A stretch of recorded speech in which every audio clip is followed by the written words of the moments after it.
It would be surprising if you have never stumbled into the poetics of the bard, William Shakespeare. Many of us would probably have a rather brief and involuntary encounter with his works at school or in movies that only your parents would watch. As a matter of fact, we can't escape from Shakespeare in our pop culture even if we try. 1 out of 3 rom-coms playing on Netflix right now resemble his comedies, like Much Ado About Nothing and A Midsummer Night's Dream. The rest of them, of course, follow the footsteps of Lizzie Bennet and Mr. Darcy. You know those movies, a bunch of good-looking young men and women somehow gather at a nice bougie party, something dramatic happened, and at the end, you have more than 2 pairs of couples at a wedding, happily ever after. We're going to take a look at Sonnet 18 written by Shakespeare, and it might remind you of these rom-coms, and also some of the K-dramas that you have seen. I mean, Shakespeare was a young man after all. So let's take a look at this 14-line poem. Let's quickly go over the nitty-gritty stuff before we talk about what this poem really has to say. This poem is a sonnet, a poetic form originated from the Italian Renaissance and was caught on by writers in London in the 16th century. A Shakespearean sonnet contains 14 lines of poetry with the rhyme scheme A-B-A-B, C-D-C-D, E-F-E-F, G-G. The sonnet usually concludes with a pair of rhyming couplets, which are 2 similar lines that rhyme. The entire poem is an extended metaphor that compares the speaker's lover to a summer's day. An extended metaphor is basically an elaborate or unusually far-fetched metaphor comparing 2 apparently dissimilar objects or emotion, often with an effect of shock and surprise. We shouldn't be too surprised by this elaborate conceit, as we know that the man who wrote this poem also wrote the famous line, "All the world's a stage," in his play. The entire play then becomes an extended metaphor in itself. Another important term here would be the word cliché. A cliché is simply defined as a phrase, an idea, or a stereotype that has been so overused that it has lost its original meaning and effect.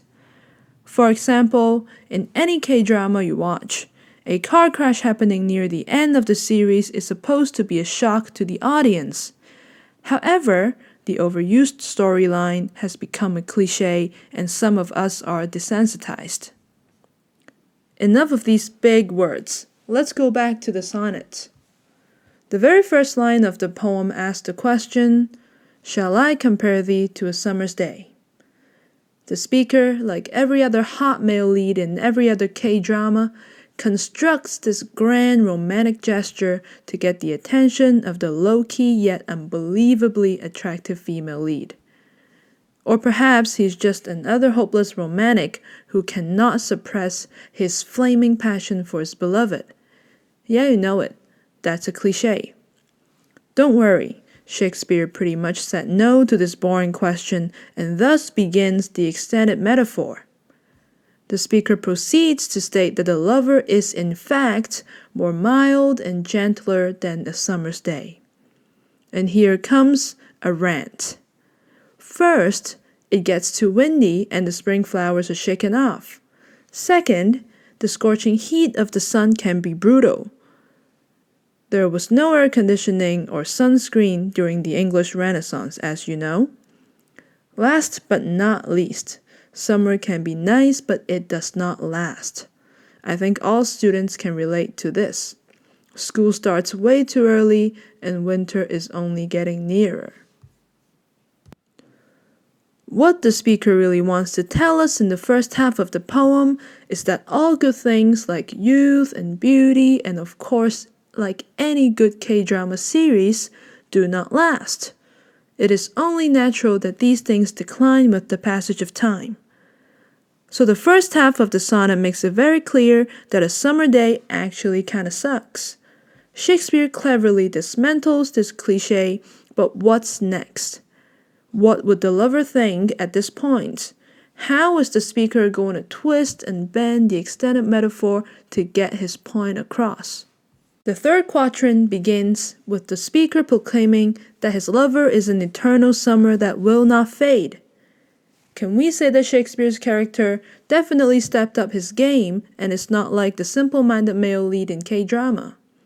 The question here is, how does the lover becomes a summer that lasts forever when we just talked about how good things don't last?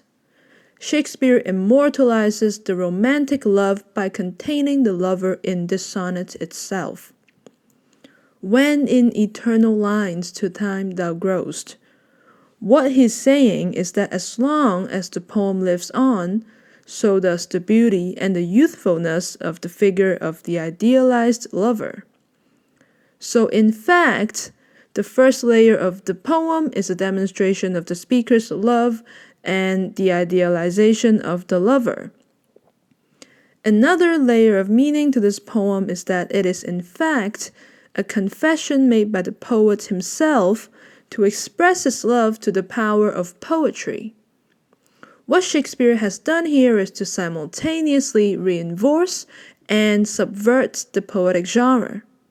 Nothing can beat reading a love poem about love poem on a summer's day.